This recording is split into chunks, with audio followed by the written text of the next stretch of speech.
So welcome everybody to this Centre UB Masterclass on the 21st Century Public Servant.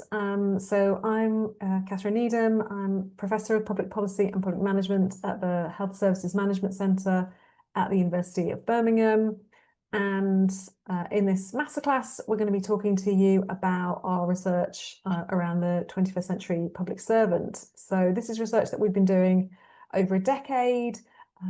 It's quite an applied piece of research, and that it's really about kind of talking to people in practice about what they see as some of the key skills, roles and values facing people in public services.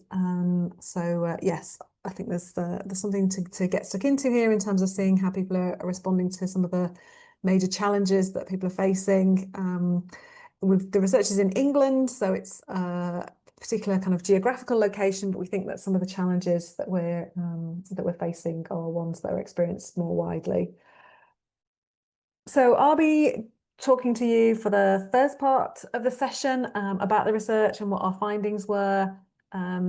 And then we're going to have some breakout time to talk about the kind of the implications of the findings. So for that, I'll be joined by my colleague, Catherine Mangan, who's Professor in the Department of Public Policy and Public Administration and Policy in the School of Government here at the university. And she'll be facilitating some breakout questions and the discussion that we'll have after the breakouts, just to sort of bring this back into the research and the kind of practice worlds that you guys are all inhabiting. So I'm going to start sharing my screen. If people have got questions as we go along, there's scope to use the Q&A function in the box, and we'll be able to kind of pick things up through that as we go along, and use sort of text functions to respond to that. And then there's opportunities in the breakouts to be having that more open conversation and dialogue, and then in the kind of feedback session at the end.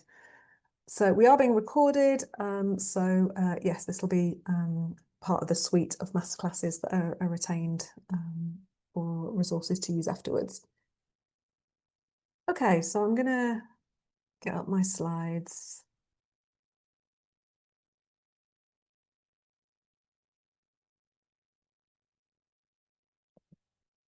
Okay, so I'm going to assume that people can see those in slideshow mode.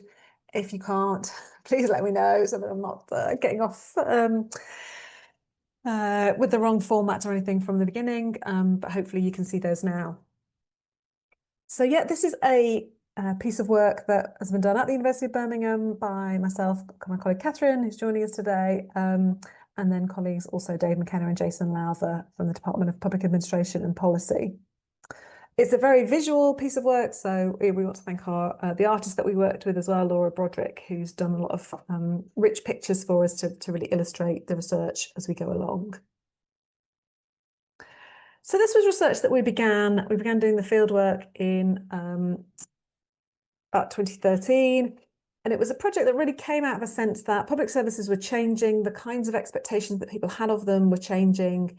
And we really wanted to speak to people working in local public services to understand what the sort of roles, skills, values, career trajectories were for what we called the 21st century public servant. I think we recognise that 21st century public servant isn't necessarily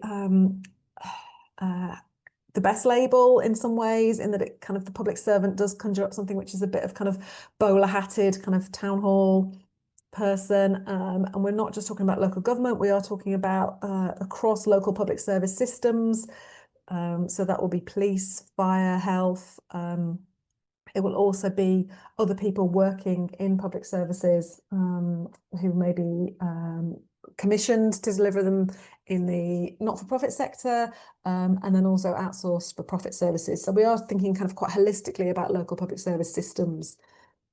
We did this original research. It was primarily an interview-based project. So we interviewed people working in local public services from kind of senior to more junior levels, and people working in different organisations. For the original research, we spoke to about 45 people, and then similar for the update, which I'll talk to you about shortly. So it's not a massive project.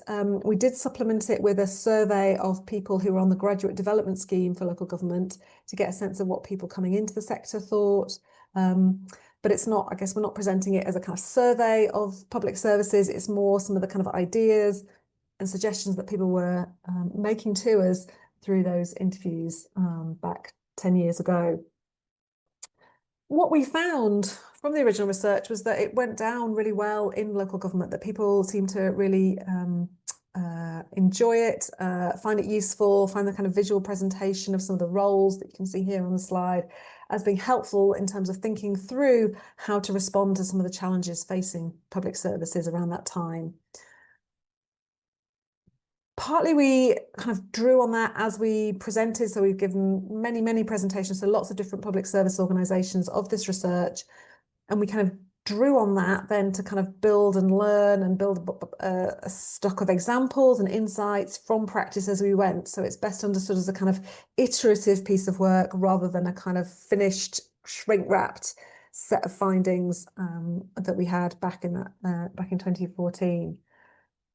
One of the things that people said to us when we were presenting, particularly in local government, because we have also shared it in fire services and health and police, but in local government in particular, they were interested in the political context. So working in a political organisation, as local government is, there was a sense of, well, this is all very well for kind of officers to be thinking about new roles and skills, but how do I then get my councillors on board? So we did a parallel piece of work on the 21st century councillor, so thinking again about some of the roles, skills and values of people working, of people who were elected into local government, so some of the political leadership, recognising that they're a key element of local public services.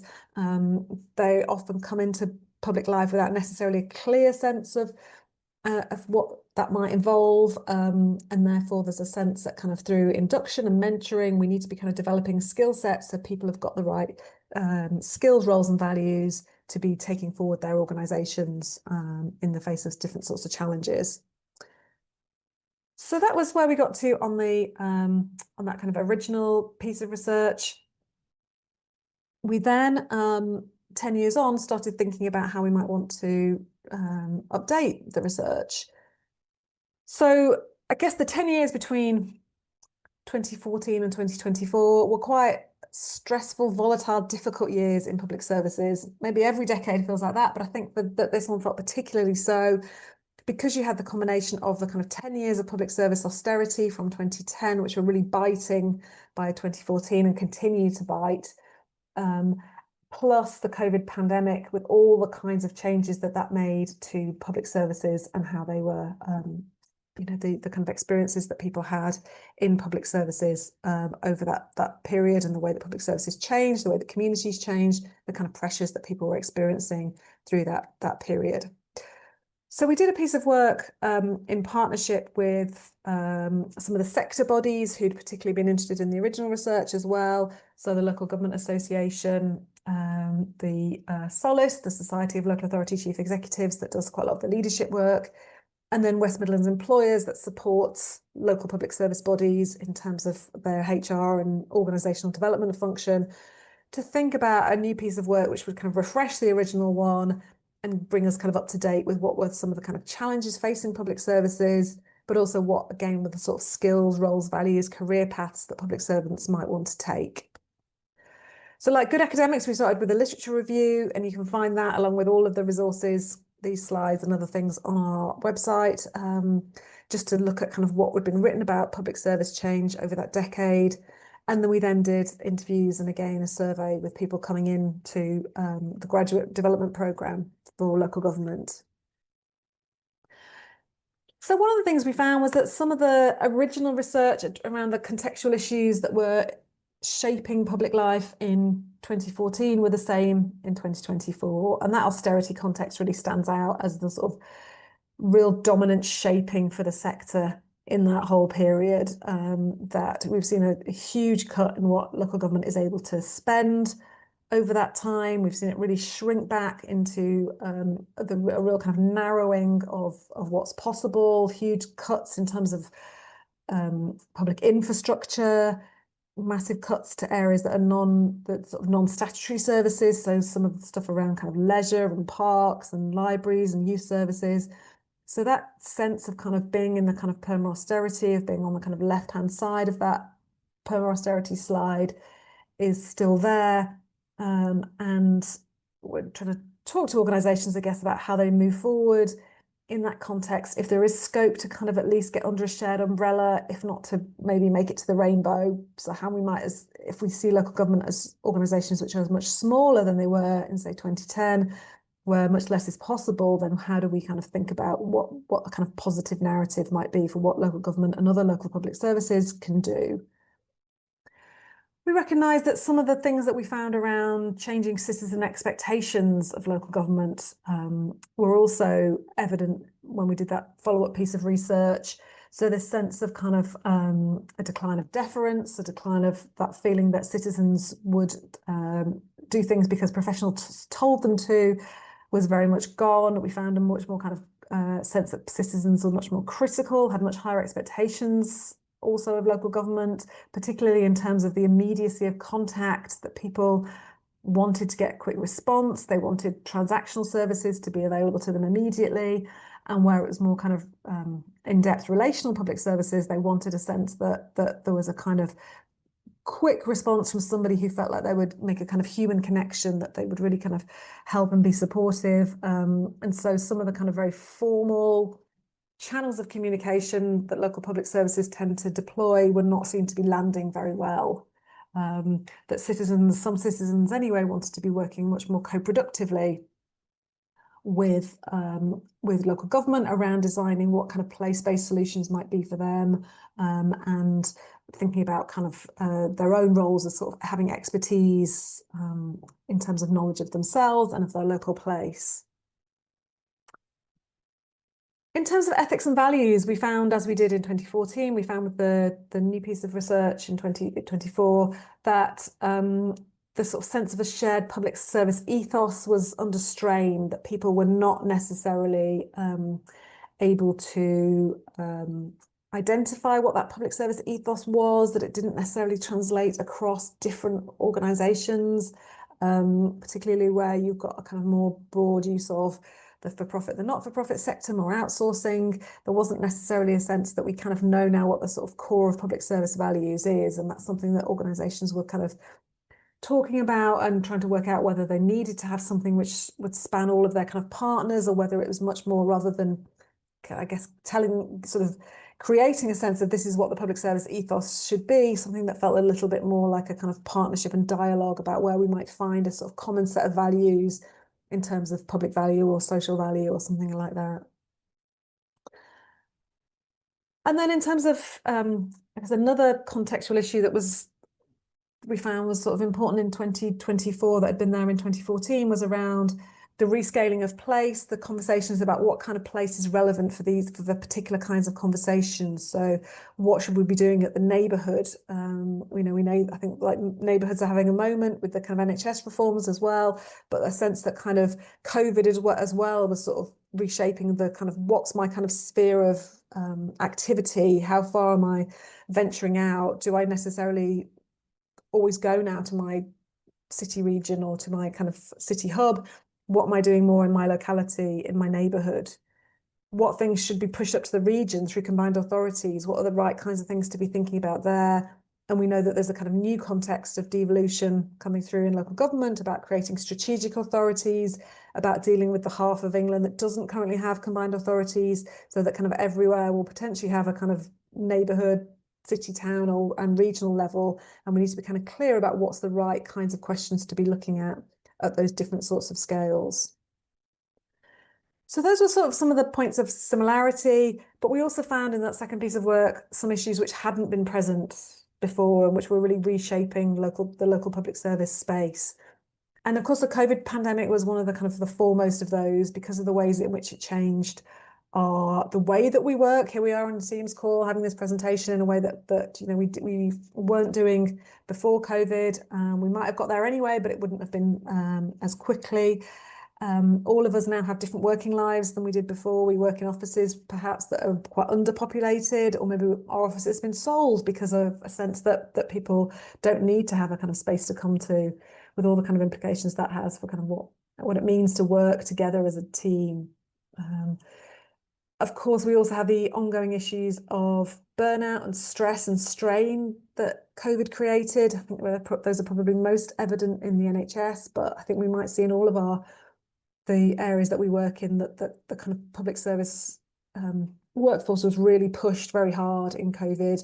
A lot of people were dealing with very intense work situations, whilst also dealing with caring for responsibilities at home and dealing with their own kind of the risks, the sort of health risks that were available. So I think it's hard to overestimate really how much COVID has reshaped the public service space.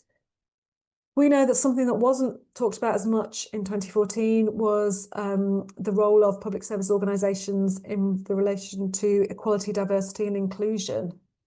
So we know that movements like Black Lives Matter and the Me Too movement have put pressure on organisations to have more robust approaches to equality, diversity and inclusion, and to be making real commitments to change in those areas. And so in the organisations that you work for or you're associated with, there will probably be a much stronger commitment around some of those things than there were 10 years ago. Of course, we know that some of that commitment can sometimes be symbolic, that it's not, that actual change is very slow and incremental, and that to some extent those values are under strain and pressure. We can see that in the US through the kind of some of the challenges of the Trump administration. We know that some of those challenges are evident in the UK as well through the rise of populist parties. So that is an agenda which is has a much higher profile, but it's also a contested agenda. Something that we found in terms of particularly elected politicians, but also senior figures in public services, was around threats to civility in public life, that people, because of social media channels, also because of kind of threats in real life threats, that there is a concern about the rise of kind of unsafe working within public services, that senior figures, elected politicians feel a sense of vulnerability and exposure that they didn't before, that people are having to deal with threats and trolling and some very unpleasant behaviour through social media. We've seen the murder of 2 sitting MPs over the decade. So these are not just concerns that stay in that kind of virtual space. There are some real threats around kind of what does it mean to be a senior leader with a level of a public profile, and how do we keep people safe in that space? And that's something that the Local Government Association is doing a lot about.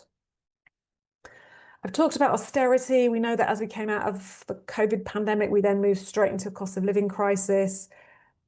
That's something that's put pressure on public services, but we know that it's also really put pressure on communities, that issues around child poverty, around lack of access to basic resources, around fuel and food poverty are rising in intensity. And so for public services, who are often the ones responding to some of those really serious conditions, that's a major issue. So we know that communities in distress is an issue that is evident much more than it was, I think, in 2014. And then finally, and this is really does feel like a kind of list of misery, but we do also have the kind of existential threat of climate change, and the way in which that has to be part of the public service response, the way that public services have to be part of addressing that.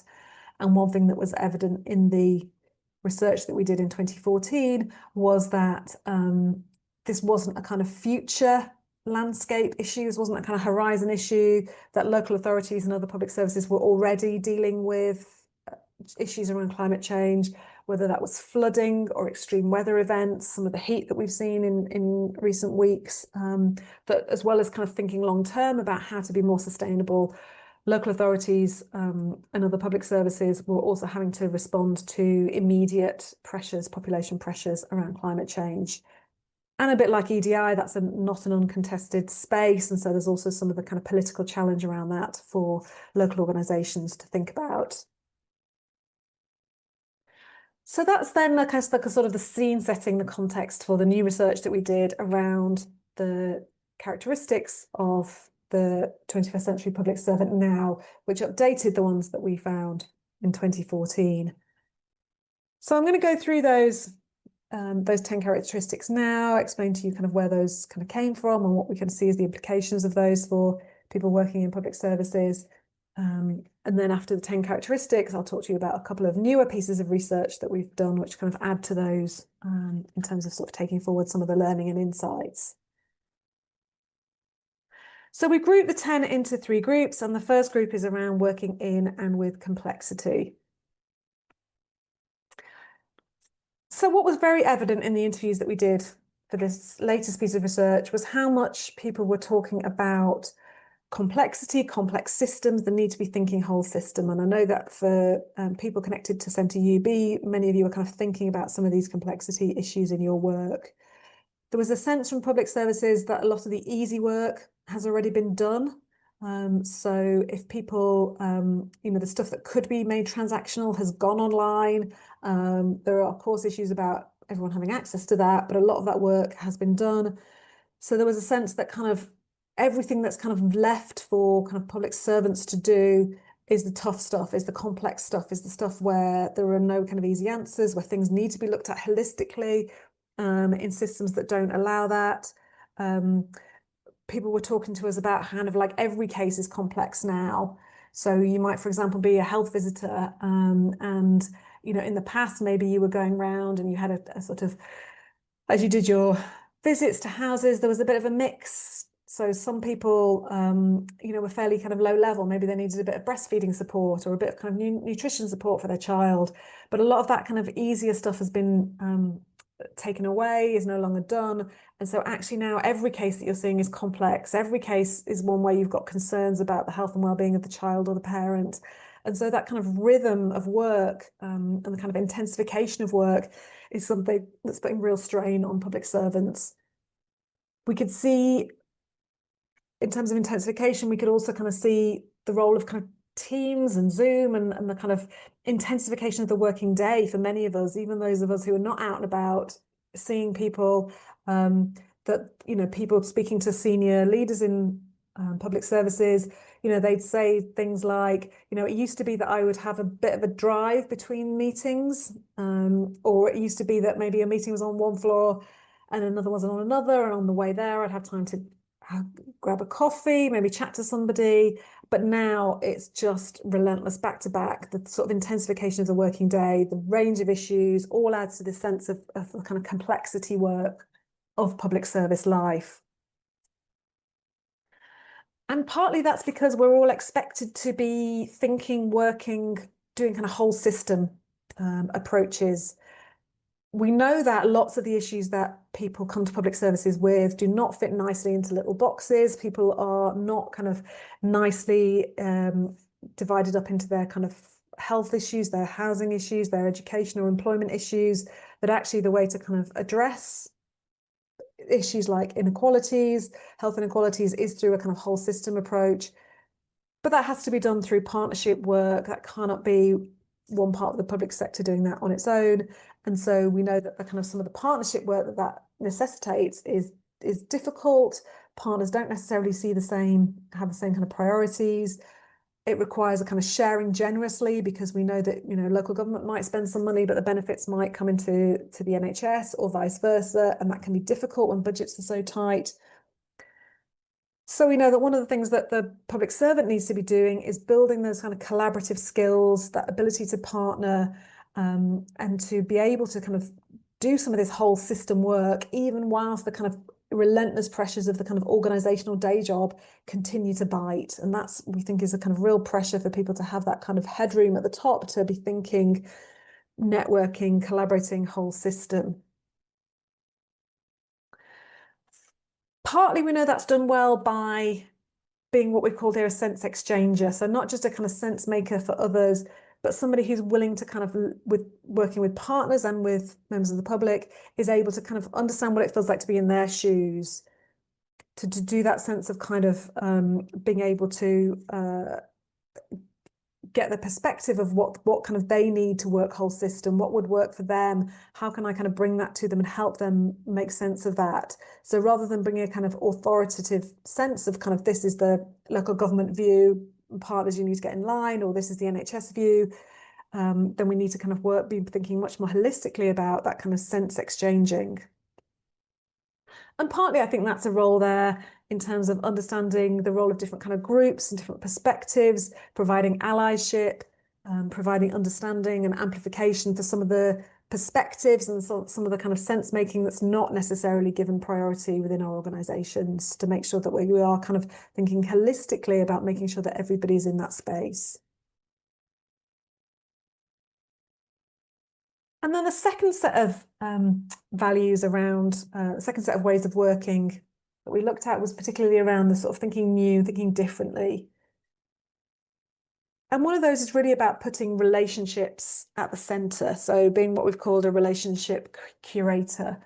So kind of recognising that in local public services, what public servants do is partly to sit at the centre of those Venn diagrams between residents, councillors and partners, and be able to kind of do the relational work in order to kind of to unlock the capacity and make the changes needed, those sort of whole system changes. Partly this involves a recognition that being good at relationships is not a nice to have, that is for many kind of middle to senior roles, that is the job, and in frontline roles too, that being able to build good relationships is a key skill set that's needed, and that we need to recruit, reward and retain people with that skill. It's also about recognizing that some of the kind of trust building takes time, that we need to be kind of building those relationships gradually over time. So there was a transformation lead in an integrated care system up in the Northeast that I was talking to, who talked about how when the integrated care system was coming together with the different organisations underneath it, one of the things that she did was create a menopause network.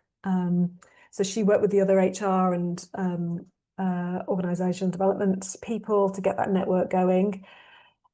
And what she said was the menopause network wasn't really a threat to anybody. Everybody was quite happy to get involved. People saw it as a useful thing. They organised some events and created some resources for people.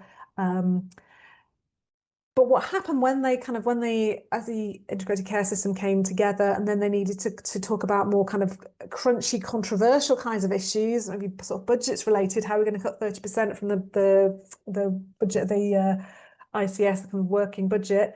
Then those relationships were already there. That trust had already been built up through working together on a kind of softer issue that wasn't kind of that didn't kind of threaten people's budgets. So she was able to kind of do that relational work early, and then really benefit from that when the issues became kind of more urgent, and where there was more at stake. She was able to build on those. So thinking about building relationships, something to do as you go along. And of course, partly that means that you need people who are good at relationships in the organisation. So to be a 21st century public servant is to be able to do that relational work as a core part of your job. And so we've used this language of sort of being ambidextrous. Clearly, people working in public services need a professional skill set. Most people will be initially recruited because they are a social worker or a lawyer or an accountant or another kind of skill set that means that they are well equipped to work in local public services.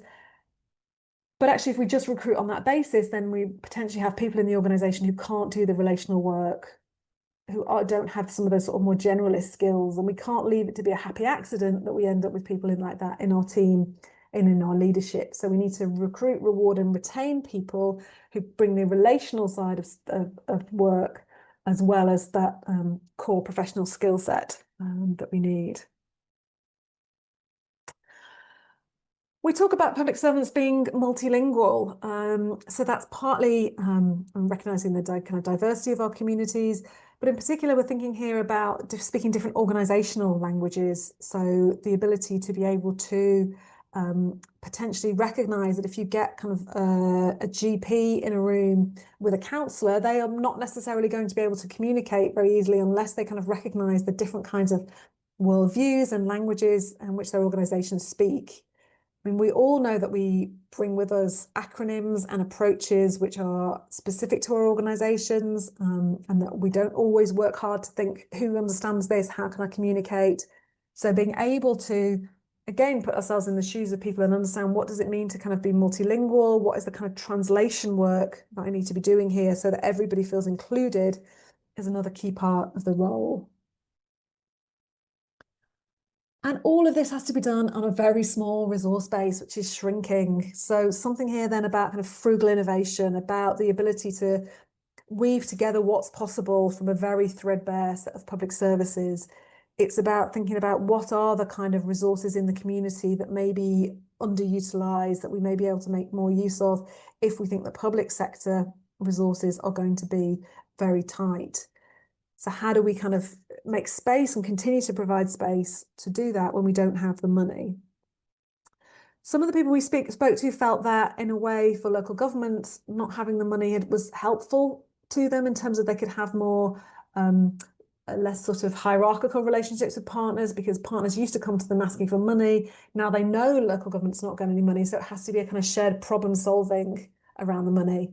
But of course, in practical terms, often it's made things much more difficult because now we're trying to deal with a whole lot of issues. We know that kind of public services are being encouraged to have a more commercial eye, but we've also seen quite a lot of fingers being burnt through some of the kind of commercial work that local government was experimenting with in the previous decade, a kind of overreach and kind of not dealing with risk appropriately. So there's a sort of nervousness as well about how we kind of make the best use of resources, but don't go down kind of commercial routes that might end up being dangerous. So there's a lot going on then. So we need to think about how to thrive in this new environment. Clearly, data and digital are going to play a big part in this whole space. So can we kind of make sure that everybody working in public services, that they recognise that kind of being data curious and digitally comfortable is everyone's job. So we don't anymore have a team that sit away and kind of make kind of spreadsheets for us that we check periodically, that now we kind of expect real-time dashboards, and we expect people working in public services to be able to have the skills to interpret those, to make the most of AI whilst being mindful of all of its potential risks and downsides. So we bringing some of those skills to the fore in terms of who we recruit, making sure we've got the right people in the team so that we do have people who've got these skills, and making sure that they're kind of forward-looking and curious about what we can do if we've got some of this data. That sometimes we have the big data, but we're not necessarily sure how we might do things differently. So how do we bring people in who've got that kind of curiosity? And we have to do that whilst recognizing people are working in completely different ways than they were a decade ago. So in the space of one day, we might be doing some Zoom calls at the kitchen table. We might be out in a community group. We might be giving a presentation. We might be having a one-to-one. Or maybe we might spend the whole day at the kitchen table, and maybe some quite distressing and difficult things will come to us at our kitchen tables, and we won't have a colleague or a sort of sense of kind of professional space and identity to put on there, because actually we're just kind of at home in our tracksuit. So how do we help people to thrive at work, recognizing that there's a whole kind of change in what work means, where we do it, how teams come together, and we need to kind of be thinking about that. And I think one thing that's clear from giving this talk to lots of different local authorities is how varied people's experiences are. So, in some local authorities, they've sold off the buildings. People have a hot desking space and they're not really encouraged to come in, or certainly not very often. In others, and partly because there is a sort of political pressure around this, there's a real emphasis on coming into the office, on trying to kind of make work feel like work used to feel, on that kind of presence and presenteeism. And that's another kind of strain that people have to manage, having potentially got kind of work-life balance benefits out of working more remotely. So the final characteristic then is this sense of kind of how do we keep going in harsh conditions? And so we've got this idea of being a hardy perennial, pushing up through the snow, being able to kind of at times kind of hunker down and do that kind of self-preservation, but also work through the difficult times, to stay visible, to recognise that public services are there to support communities, to support families, to make lives better for people. And so there is a sort of visibility that's needed, but that sometimes we have to recognise that's hard, that people need support to do that, and that the kind of conditions in which they're doing that are increasingly hostile. So those then are the 10 conditions of public servants. So you can see them all on the slide there. One thing we've been doing as we go out and talk to public service organisations with this work is we've developed a pack of cards that people can use. partly so that we can kind of get people to really be locating some of these challenges and some of these characteristics in their own organizational challenges. So we've got cards available that people can use to facilitate conversations, either in kind of events or doing peer monitoring and mentoring and coaching and some of those kinds of activities as well. So we wanted, because this is a masterclass, as well as presenting this research, we did just want to give you a kind of a little bit of a sneak preview of some of the work that we're kind of developing. So thinking about how we take this forward next. And so there's a couple of avenues that we are exploring. So the first is around kind of when I'm working in systems, because we know that system working is so difficult for people, what kind of role am I playing in a system? So we've got this kind of work around system diplomats and thinking about what's the difference between being a diplomat in a public service system and a steward. There's quite a lot of literature which you may be aware of around system stewardship. And the idea is, I think, as a steward, you sort of sit above the system and you've got the system's interests in mind, and you're thinking with your partners about how to do the things that are the right thing to do for the system. You can go on the Centre for Public Impact, you can go on their website and do a quiz. Everyone loves a quiz. You can do a quiz about what kind of steward you are, what your stewardship style is. And I think we generally think the notion of system stewardship is quite appealing. It's kind of the notion that you can kind of take a long-term view, that you step out of your own kind of organizational shoes and you kind of think whole system, and that might be a kind of intergenerational lens, which for some of the issues that I talked about earlier, like climate change, might be really helpful. And it takes you out of some of that kind of messiness.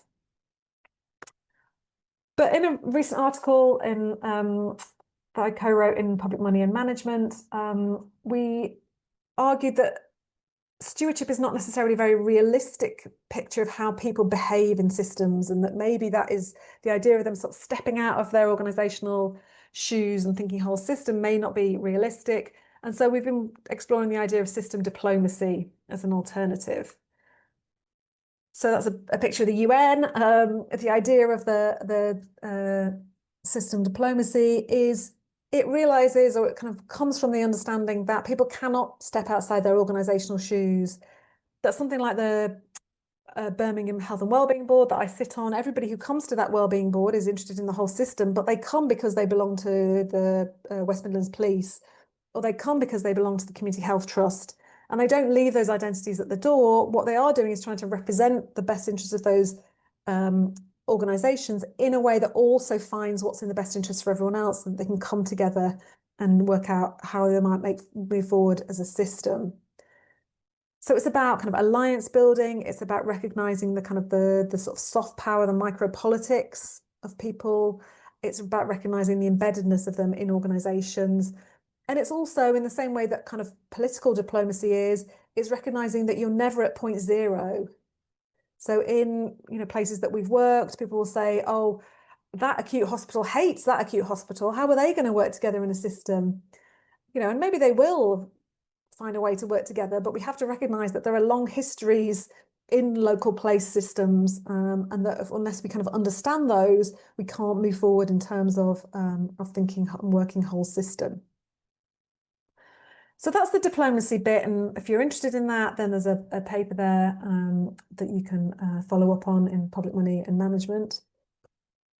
And then just the second piece of work, which is hot off the press, is that we've renewed the work with political leaders. So the 21st Century Councillor, so that's talking to elected politicians in local government about what do you think the role, skills and values of councillors should be. And so that's renewing the work that we did with councillors, again, a decade ago, and recognising how much the world has changed for councillors. Lots of, in some ways, good work, good things, but lots of challenges as well around political volatility. As we saw in the recent local elections, new parties coming into power, and also a lot of kind of threats and challenge to councillors, a sense that public life is not a very comfortable place to be, and that unless we can kind of do something about that, it's very difficult to bring in people into local politics who might have the skill set that we think would be really helpful. So There's a snapshot there of the characteristics of the 21st century counsellor. You can see there's a kind of parallels with quite a few of the public servant ones, but probably more for the counsellors, we can see a kind of emphasis on things like using social media in safe mode. Social media is really important to counsellors, but really difficult. We see the sort of sense of being a lightning rod. Yeah, there are some things which are kind of similar and some things which work slightly differently, but we think there's some real interesting complementarities between the research. And we've got, as well as our cards, we've got some coasters for counsellors, or beer mats, depending on the audience, which we thought counsellors might like to have on their desks and think about their own work.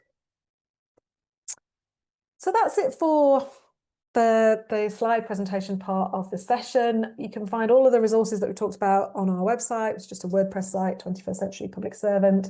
You can find our contact details here below, and you can see there a lovely picture of my colleague Catherine's dog Connor, showcasing our 21st century work. So I'm going to stop sharing there.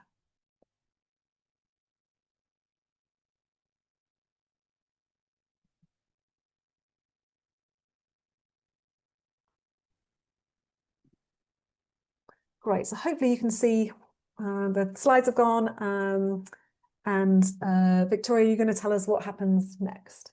Yes, thank you, Catherine. That's great. So now we believe we're going to go into 2 breakout rooms and have discussions around that we're going to propose around the topics. So Catherine, I believe you're going to go into separate breakout rooms and you will facilitate those discussions. So I'm going to press the button in a moment. You should be moved automatically, and if you're not, I'll stay here and help you move along.